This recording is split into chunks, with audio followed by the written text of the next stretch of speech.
After a tornado ripped through this flea market, owners arrived to find their store in pieces. Just 1 hour, the Cardinals and the Rangers take the field for Game 7 of the World Series. According to industry watcher Ward's Auto, Ford, Chrysler, and GM all reported higher sales in September. I'm on the scene right now with this overturned semi right on eastbound 7. In 2010, more than 20,000 people across the state were turned away because shelters were full. That's 4,000 more people than the year before. Well, I realized if you try to use the app, and I tried myself, it doesn't work with these meters. He could walk free, and Boone County prosecutors will have a chance to try him again. Look at the wreckage here. I mean, just complete devastation.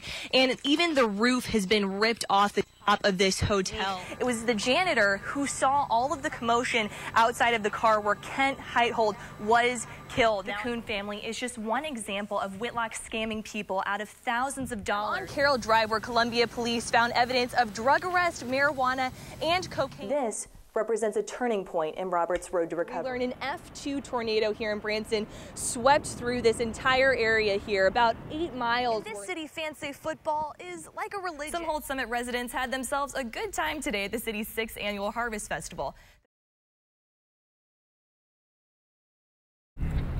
Wedged between businesses on Branson's famous strip, past the Branson Mall, past the devastated hotels, past the torn-up restaurants, between the fallen power lines, you'll find the Nelsons. There used to be a porch right here. We found it about 60 yards down the property over here. The Nelsons' house is actually right in the middle of the commercial area that was the path of the F2 tornado that ripped through the heart of 76 Country Boulevard, 8 miles of Missouri's tourism capital. This is a lot of damage. The insurance issues here, the property damage issues here are going to be significant. We've lost use of all 3 of our vehicles. We put a brand new roof on his house last year, and as soon as I saw the devastation on TV this morning, I called him up and asked how our roof was, and he said, "What roof? The roof's gone, the porch is gone." The tornado hitting businesses and shows around 1:30 a.m. spared many lives, with most safe at home, safe in bed. But for Martin and Betty, I heard a boom, I felt glass, I immediately dove off of the bed. I don't know if I dove off or it knocked me off. Bed is where fear began. I'm scared. It was like the biggest fear of not knowing what was going on around us. We could see people with lights walking up and down, and we didn't know if they were looting or if they were, officials. Then it kept lightning and raining, and it was like, is this the beginning of something bigger, or was this the final blow of... It was, I don't know, I'm speechless. It's just grateful that one of those limbs from that tree didn't come flying through here and hit one of us. To Martin and his wife, it was more than just a tree. I didn't think anything would ever knock that magnolia tree down. It was memories. We used to like to stop and get their picture taken by the tree on special occasions, So it was kind of like the conversation piece, and now it's destroyed. Got our home. That's all I know. There will be forever pieces of broken glass in here. Broken glass, but no broken spirits. This can all be fixed. It's a lot of work out here, but we'll just do the best we can to get along and pick up the pieces from here. Kylie McGivern, KOMU 8 News, Branson. Some of the folks working here drive in excess of 100 miles one way. Just thankful to have a job at this point. For Rick Campbell of Mexico, this isn't just an assembly line. It's his lifeline. I don't know what I'd do other than this. A source of stability for 26 years. Campbell divorced and his family moved out of state, but Campbell says General Motors' Wentzville assembly plant, 75 miles away, is a second home. It's a lot like a family here with a lot of people. That family faced its own turmoil 2 years ago after GM declared bankruptcy and rounds of layoffs shook the very foundation that brought workers together. We're right in the midst of recession.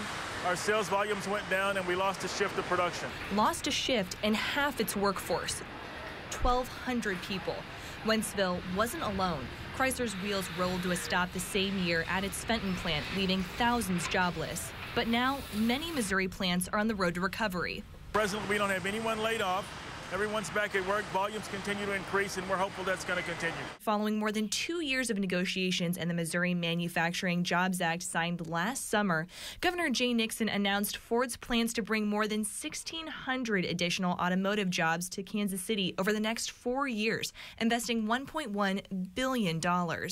One of the reasons auto manufacturers are hiring again is because car sales are up. According to industry watcher Ward's Auto, Ford, Chrysler, and GM all reported higher sales in September 2011 from the same time the year before, with Chrysler reporting a 27% increase in sales. The Center for Automotive Research estimated that for every one new auto manufacturing job, 9 other jobs are created. In addition to those 4,000 jobs at Ford, those are directly related to 11,215 other jobs across the state, both direct and indirect, retail and non-retail. Dana Corporation in Columbia is an example of those jobs as it manufactures parts for Ford. But if you ask Tom Broom about the economy, perhaps you don't need to dive as deep into numbers and statistics. Instead, look no further than a white van. There are a few analysts that use the white van as an leading economic indicator. Just think of every van as a business in itself. Delivery vans, construction industry, contractors, plumbers, electricians, to a moving van. It would seem that given the state of affairs here, that the economy is poised to pick up because our orders are picking up. Building 469 vehicles a day. It's a 11-hour work schedule. Often 6 days a week. We've been doing that for over a year now. We're working hard here. We're working harder than we have ever in the past. Campbell is driving home a message. Though it's not the Motor City, Missouri is the show me state, and he's showing the auto industry may have been down, but it's not out. Sometimes a house is more than a home.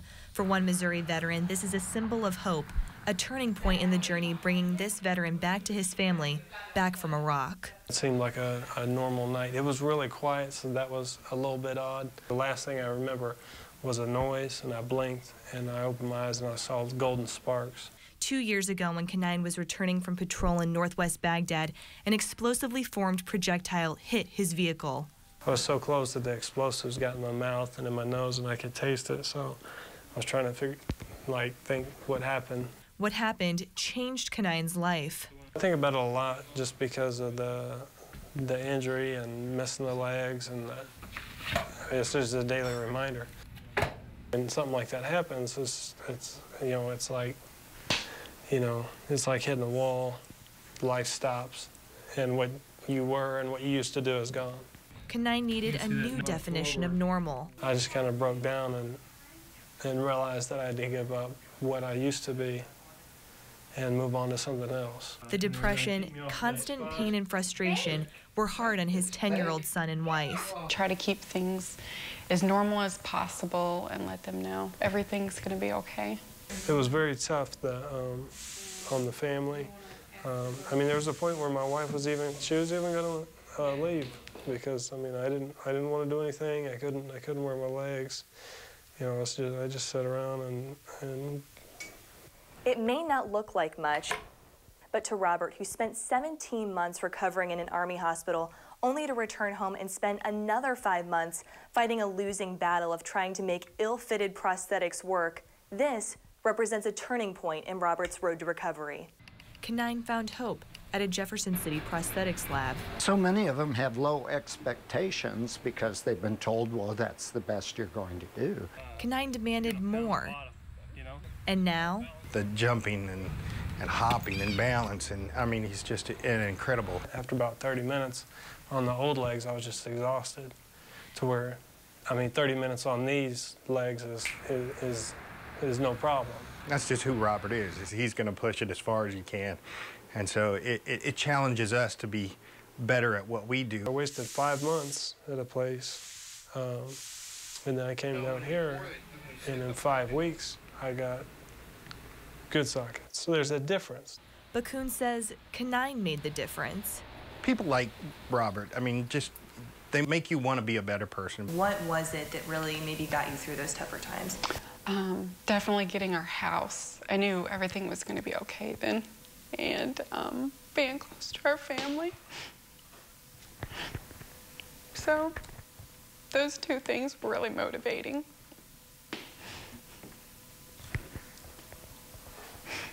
A national charity, Homes for Our Troops, and hundreds of local volunteers raised the money and built this house for the Canines last year.